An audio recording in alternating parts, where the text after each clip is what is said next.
You're single, so you don't need a house this big, Jenny. We're family. Of course, it should be shared, right? My mother, Diane's voice spilled casually from my smartphone speaker, as lighthearted as if she were discussing tomorrow's dinner plans. She knew perfectly well that it was the day I was moving into my new home. Yet, she said it so matter-of-factly over the phone. An hour earlier, I had pulled my car up in front of the long-awaited glass-walled mansion perched on the slopes of Oakwood Hills. It was the move-in day for my million-dollar sanctuary, the reward I had earned after 6 years of sweat-soaked, mud-stained effort. Normally, this should have been a radiant moment. The moving truck arriving with my belongings, the symbolic start of a new chapter in my life. Instead, what greeted me was something I never could have imagined. Parked in my driveway was a massive moving truck I didn't recognize, and the workers hustling back and forth weren't carrying my things. A faded sofa, a gaudy gold display cabinet with atrocious taste. There was no doubt about it. The furniture belonged to my sister Lucy's house. More to the right. Don't scratch it. This is my new office and home, you know.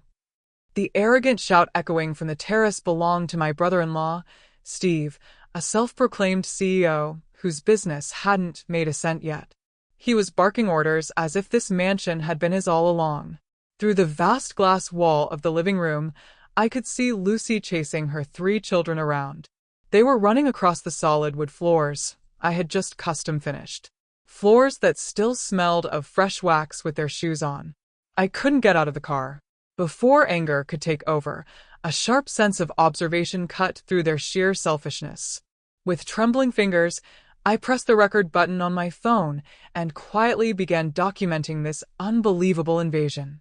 The moving checklist on my dashboard looked painfully absurd in the face of this grotesque scene. At last, I stepped out of the car and walked one step, then another toward my sanctuary. "Hey, you there? You're in the way. Move." One of the movers yelled at me, assuming I was just an outsider. I ignored him, strode through the front door, and marched straight into the living room. There, on top of the Italian marble kitchen island I had spent months selecting, sat greasy fast food bags. And right beside them sat Lucy, holding a glass. "Oh, Jenny, you're here already? I was hoping to make it a surprise. Did Mom tell you?" Lucy greeted me with a beaming smile, completely unapologetic. "Lucy, what is going on here? Why is your furniture being moved into my house? Why are your kids running around inside my home?" My voice came out lower than I expected, even to myself. "What do you mean? What's going on? Didn't Mom explain? You weren't seriously planning to live alone in a house this big, were you? That would be such a waste. We've been struggling because our current place doesn't have enough bedrooms for the kids. And Steve said that to launch his new business, he needed an address that looks more successful. We're family. It's only natural to help each other out, right?" Her tone made it sound as if they were doing me a favor by using my house. Behind her, Lucy's children pressed their mud-covered hands against the custom glass wall I had just installed. "I never agreed to anything like this. Take all the furniture outside immediately. Tell the movers to stop." When I said this firmly, Steve, who had been on the terrace, walked into the room with a scowl. Hey, Jenny, don't get so worked up. We're family, aren't we? Sure, you might be paying the mortgage, but it's our job to make good use of this amazing environment. If I invite my clients here, my business will take off in no time. And when it does, I'll even pay you some maintenance fees. Maintenance fees.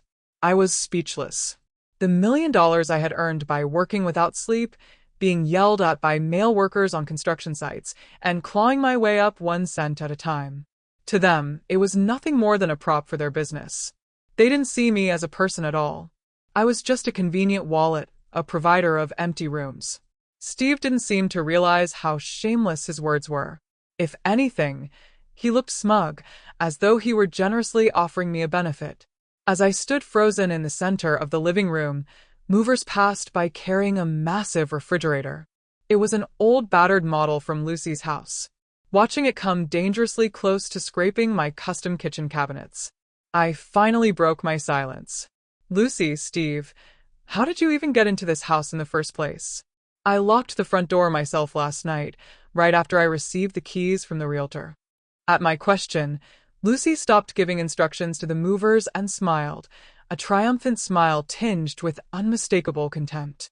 She pulled a single key from her pocket dangling from a familiar keychain and deliberately waved it in front of my eyes. "This key, I got it from Mom. She said Jenny is so busy with work that she probably won't have time to prepare for the move. So, your family should go in first and get the house ready for living."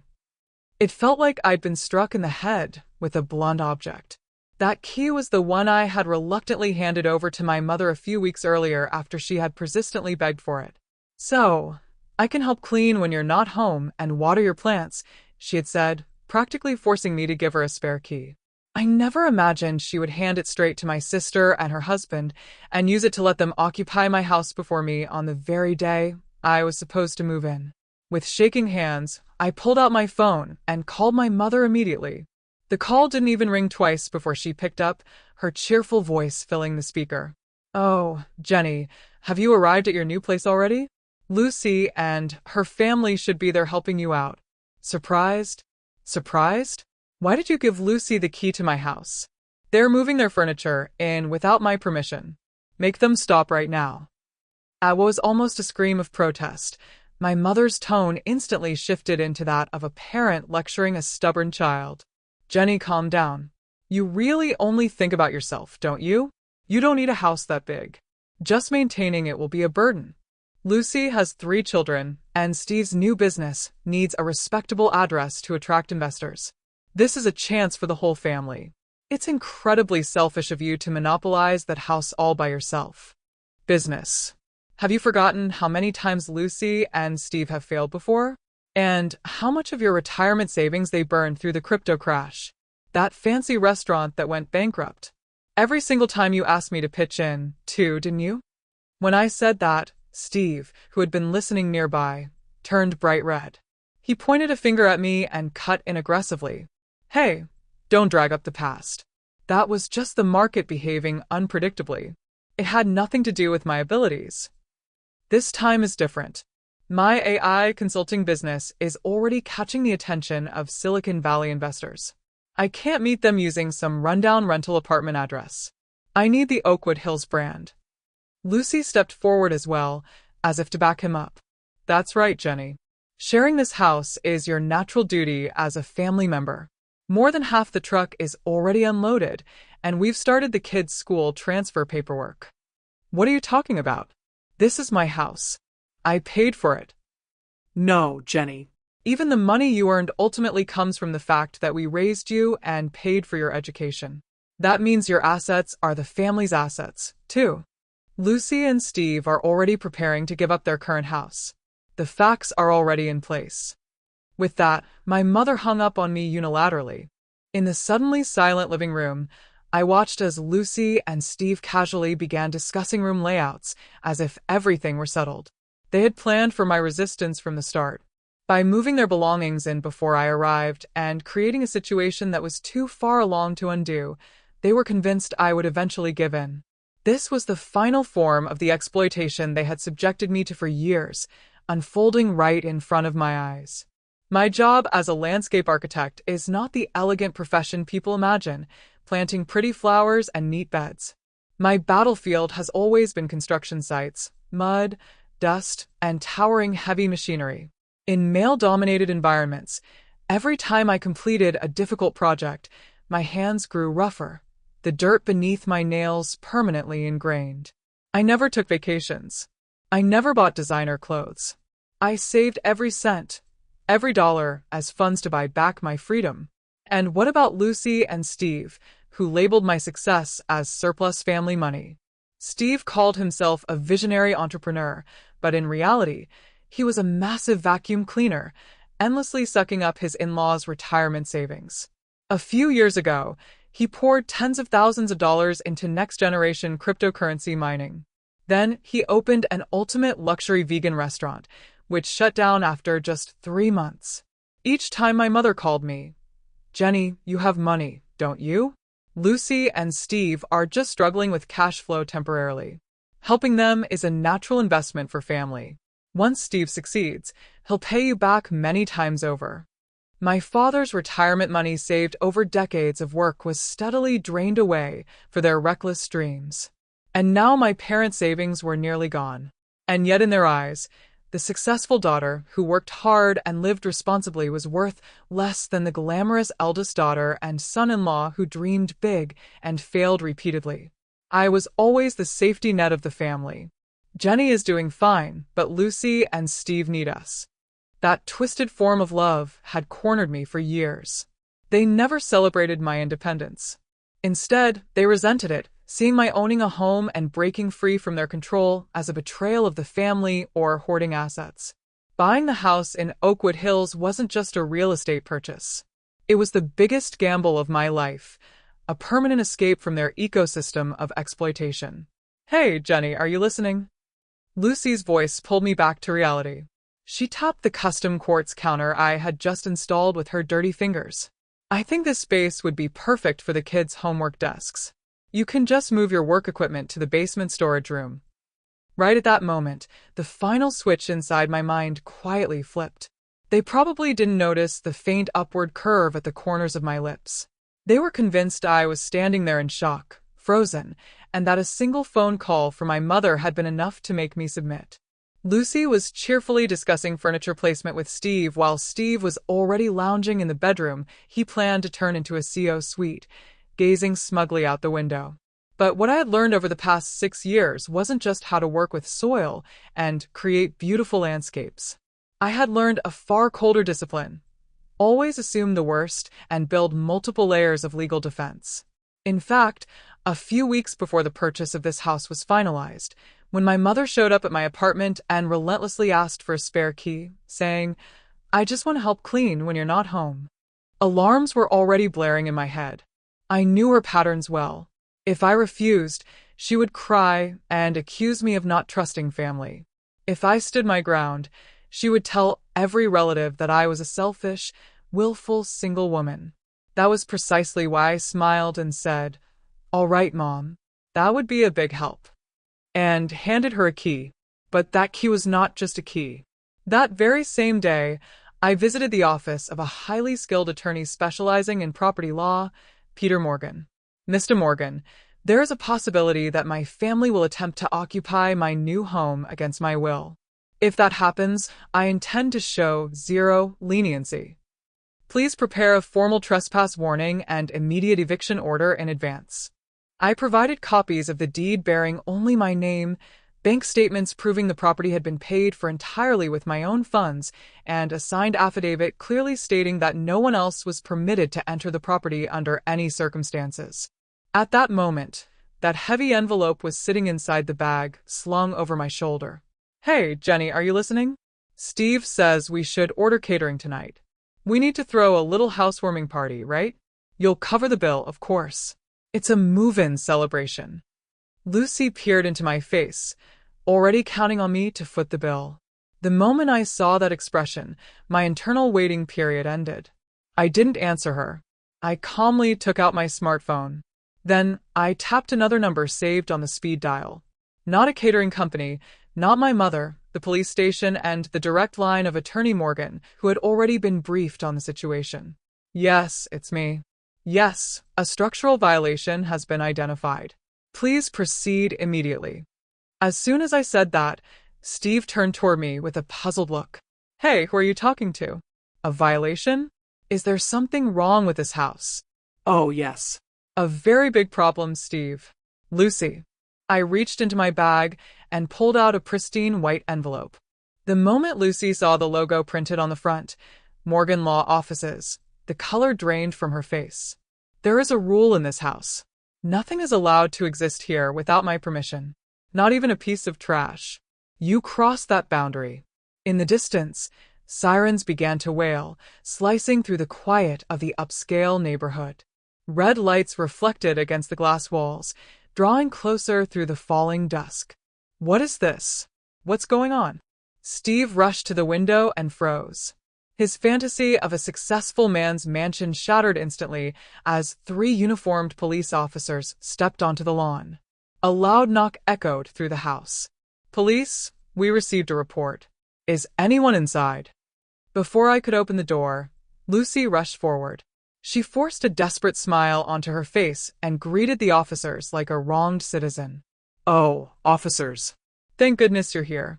There's been a suspicious person lurking around the house. Well, this is actually my sister. She's a bit mentally unstable and is trying to interfere with our move. It's all under control. We'll calm her down. She pointed at me and put on a pitiful little performance.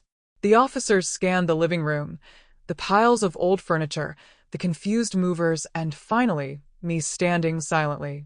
I'm the homeowner, Steve Watson, a newly relocated CEO in this area. I apologized for my sister-in-law causing trouble. Steve stepped forward boldly and even tried to offer a handshake. The officer ignored his hand completely and locked eyes with me. Are you the one who made the call? Yes. I stepped forward. From the envelope, I laid 3 documents onto the table quietly, deliberately, with undeniable finality. My name is Jenny Ford.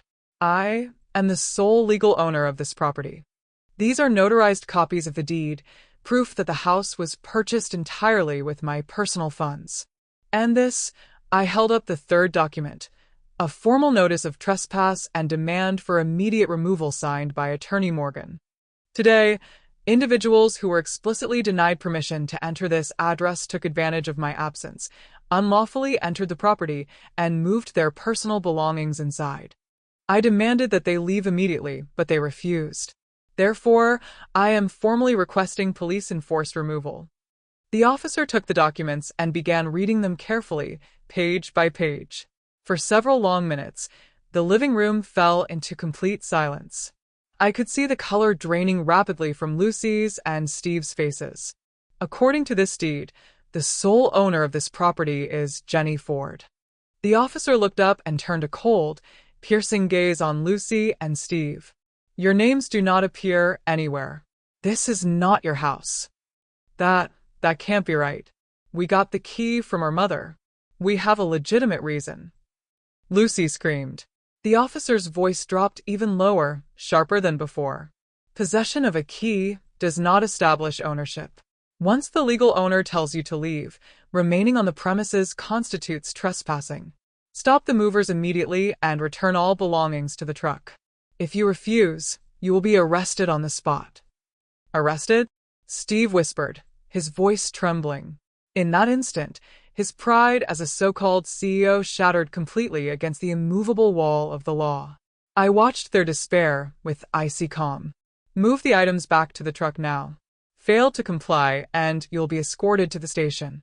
The words cut sharply through the cold air of the living room. The hard movers, fully intimidated by the presence of the police, wasted no time. Clearly eager to avoid being dragged into trouble, they immediately began loading the furniture items they had just carried in back onto the truck. Wait, we're not done yet. Stop. Lucy shrieked, half hysterical, trying to block them. The officer stepped between her and the workers. Ma'am, step back. They're making the correct decision. You should gather your personal belongings and exit the property as well immediately. That was when it happened. At the entrance to the driveway, a car screeched to a sudden stop. My mother jumped out and ran toward the house at full speed. Jenny, what do you think you're doing? She shouted as she burst inside. I came to check on the move and nearly had a heart attack when I saw police cars outside. Call them off right now. Aren't you ashamed dragging a family matter into public like this? She glared at me and tried to snatch the copies of the deed from my hands, but the officer stopped her. Mom, the one behaving shamefully here isn't me. It's you. My voice remained calm. This is my house, my sanctuary, the one I paid for. You're the one who handed out the key without permission and let people break in like thieves. You created the need to call the police by ignoring my warnings and trying to force a fait accompli. Thieves. How dare you speak to your own mother like that? She then turned to the officers, plastering on the refined smile she had perfected over decades. She tried to take control with practiced charm. Officers, I'm terribly sorry. My daughter is under a lot of stress from work and isn't thinking clearly. This house was planned for our family's future. She purchased it on our behalf, but in reality, It belongs to all of us. I'm the one who holds the key legitimately." The officer didn't so much as twitch an eyebrow. "Ma'am, these documents list only one owner, Jenny Ford. And the owner herself has explicitly stated that she does not permit entry, no matter who you gave the key to or why. That does not override legal ownership. All furniture currently inside this property constitutes evidence of unlawful occupation. Remove it immediately." "That's impossible. You're lying. Jenny, call your father. He won't allow this." My mother's voice cracked into a shrill scream, echoing through the open windows and across the quiet luxury neighborhood. I could see neighbors peering through curtains, watching from their immaculate homes. "Officer, please just wait a little longer. Taking everything out like this is humiliating. The neighbors are all watching." Lucy yelled, her face burning red. The officer pointed calmly at his watch. "If you're concerned about time, you'd better start helping yourselves. If everything isn't cleared out within 15 minutes, you'll be taken in for trespassing." This is not a threat. At that final ultimatum, Steve finally broke. Groaning under his breath, he grabbed the gaudy, overpriced chair he'd forced into the house and hurried it back to the truck like a man trying to escape. This was the structural collapse I had intended. For years within the closed system called family, they had treated me as a convenient wallet, justifying their selfishness with the phrase family bonds. Now that filthy power dynamic was being exposed in broad daylight under the authority of the police and the cold, judging eyes of the neighborhood. Lucy noticed the nearby wives watching from their windows and hurriedly hid her face, shoving her children's scattered toys into trash bags. The pride of the woman who had declared only hours earlier that this house belongs to the family was completely gone. "Jenny, you're truly frightening. What do you think you're doing putting your own family through something like this?" In her eyes, I was no longer her daughter, only a wicked woman who had turned her back on her family. "I only protected myself, Mom. From today on, I can finally live in peace. There will be no more uninvited guests in my life. No more parasites trying to steal the fruits of my labor. Parasites. I loved you and raised you. The love you talk about always came with a price. You funneled the money I earned into covering Steve's failures. You took my time to raise Lucy's children. You tried to use my home to satisfy their vanity. That isn't love, it's exploitation, and there will be no more exploiting me." I pulled another document from my bag and held it out in front of her. "This is a draft of a no-contact order issued through Attorney Morgan addressed to all of you. It will be formally served tomorrow. If any of you set foot on my property again or harass me by phone or message even once, I will take immediate legal action. This is your final warning." My mother stared at the paper in disbelief, her strength draining away as if she might collapse on the spot. The last box was loaded onto the truck and the rear gate slammed shut with a harsh metallic bang. Steve and Lucy didn't even have the dignity to hurl a final insult. They climbed into their car and drove off. True silence finally settled over the house. Then my phone began to vibrate violently in my hand. The screen read, "Dad, Jenny, have you lost your mind? Calling the police on your own sister and her young children? You're the lowest of the low. The story that you sold out your family to the police has already spread through the relatives. Call Lucy back right now and apologize." It was a declaration of exile and a threat, wielding the weapon he believed I feared most, public opinion. The old me would have been consumed by burning guilt. Instead, I exhaled slowly and began to move my fingers. I blocked every single family contact. A few days later, the physical defenses were complete as well. All recovered spare keys were destroyed.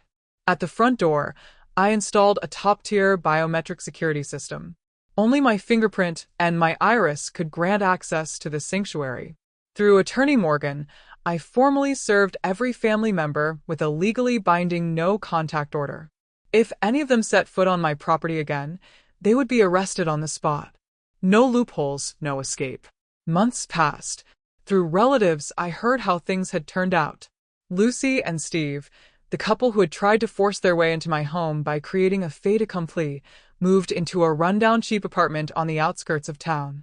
Steve's next-generation business collapsed completely after word spread among investors that he had caused a police incident in an upscale neighborhood. My parents too reaped what they had sown. After years of sacrificing one daughter for the sake of others, they were isolated in their community, whispered about as parents who had been disgraced by the very daughter they exploited. As for me, I now live in my million-dollar sanctuary with my beloved dog, Max. The foundation of my life will never shake again.